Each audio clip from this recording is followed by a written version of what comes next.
नमस्कार, आप देख रहे हैं संस्कृति टीवी। विवाह पंचमी के दिन ही सियाराम की अद्भुत जोड़ी एक हुई थी। इस शुभ दिन को श्री राम जानकी की अर्चना से जीवन की सभी समस्याओं का अंत होता है। इस शुभ दिन को श्री राम जानकी की अर्चना से जीवन की अनेक समस्याओं का अंत होता है। तो आइए हम आपको बताते हैं विवाह पंचमी का महत्व और पूजा विधि के बारे में। विवाह पंचमी मार्गशीर्ष मास की शुक्ल पक्ष की पंचमी तिथि को मनाई जाती है। इसी दिन श्री राम और जानकी का विवाह हुआ था, इसीलिए इस तिथि को बहुत शुभ माना जाता है। इस साल विवाह पंचमी 19 दिसंबर को पड़ रही है। ऐसी मान्यता है कि इस दिन श्री राम जानकी की आराधना करने से जीवन की सभी समस्याएं दूर हो जाती हैं। जिनकी शादी में बाधा आ रही हो, उनकी रुकावटें भी दूर होती हैं और सुयोग्य जीवन साथी प्राप्त होता है।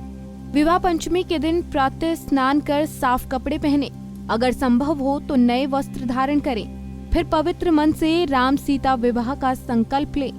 उसके बाद घर में मंदिर में भगवान राम और माता सीता की प्रतिमा को पीले और लाल वस्त्र से सजाएं। प्रतिमाओं को सजाने के बाद रामचरितमानस के बालकांड का विवाह प्रसंग पढ़ें। बालकांड पढ़ने के उपरांत सीता राम की आरती उतारकर प्रसाद वितरित करें। हिंदू धर्म में विवाह पंचमी का विशेष महत्व है। इस दिन भगवान श्री राम और माता सीता की आराधना करने से मनचाहा वरदान प्राप्त होता है। यही नहीं, सच्चे मन से प्रभु को याद करने से सभी प्रकार की वैवाहिक समस्याओं का भी अंत होता है। इस दिन बालकांड में भगवान राम और सीता जी के विवाह प्रसंग का पाठ करना शुभ होता है। इसके अलावा विवाह पंचमी के दिन संपूर्ण रामचरितमानस का पाठ करने से सभी प्रकार के पारिवारिक सुख प्राप्त होते हैं। साथ ही परिवार में सदैव सामंजस्य और प्रसन्नता का वातावरण बना रहता है। इस दिन रात में भगवान राम और सीता का भजन भी शुभकारी होता है। विवाह पंचमी विशेष त्योहार है। इसे अयोध्या और सीता जन्मभूमि जनकपुर धाम में बहुत धूमधाम से मनाया जाता है। वैसे तो विवाह पंचमी पूरे भारत में धूमधाम से मनाई जाती है, लेकिन बिहार के मिथिलांचल में भी ये त्योहार हर्षोल्लास से मनाया जाता है। इस दिन लोग अपने घरों और मंदिरों में राम सीता का गठबंधन कर बालकांड का पाठ करते हैं। विवाह पंचमी से जुड़ी एक पौराणिक कथा प्रचलित है। इस कथा के मुताबिक सीता माता का जन्म धरती से हुआ था। ऐसी कथा प्रचलित है कि राजा जनक हल जोत रहे थे, तभी उन्हें एक बच्ची मिली और उस बच्ची को अपने महल में लेकर आए। उस बच्ची का राजा दशरथ ने अपनी पुत्री की तरह लालन पालन किया। उसके बाद उन्होंने उस बच्ची का नाम सीता रखा।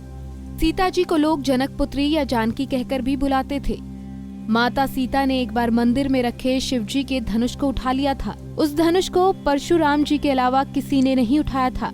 इस घटना से राजा दशरथ बहुत प्रभावित हुए और राजा जनक ने निर्णय लिया कि वो अपनी पुत्री का विवाह उसी के साथ करेंगे जो इस धनुष को उठा लेगा। उसके बाद राजा जनक ने माता सीता के विवाह हेतु स्वयंवर का आयोजन किया। इस स्वयंवर के लिए कई बड़े महारथी, राजाओं और राजकुमारों को निमंत्रण भेजा गया। उस स्वयंवर में महर्षि वशिष्ठ के साथ श्री राम और लक्ष्मण भी सभी सम्मिलित हुए। जब स्वयंवर शुरू हुआ तो सभी राजाओं ने शिवजी के धनुष को उठाने का प्रयास किया, लेकिन कोई उसे उठा न सका। ये देखकर राजा जनक बेहद निराश हुए। लेकिन तभी महर्षि वशिष्ठ ने श्री राम को धनुष उठाने को कहा। रामचंद्र जी ने गुरु की आज्ञा का पालन कर धनुष को उठाकर उसमें प्रत्यंचा चढ़ाई, तभी धनुष टूट गया। धनुष के टूटते ही श्री राम स्वयंवर जीत गए और श्री राम जानकी का विवाह संपन्न हुआ। ऐसी मान्यता है कि विवाह पंचमी के दिन ही भगवान राम और सीता का विवाह हुआ था, इसीलिए इस दिन को शुभ माना जाता है। दोस्तों, उम्मीद है आपको ये जानकारी पसंद आई होगी। ऐसी ही धर्म और आस्था से जुड़ी खबरों के लिए देखते रहिए संस्कृति टीवी। धन्यवाद।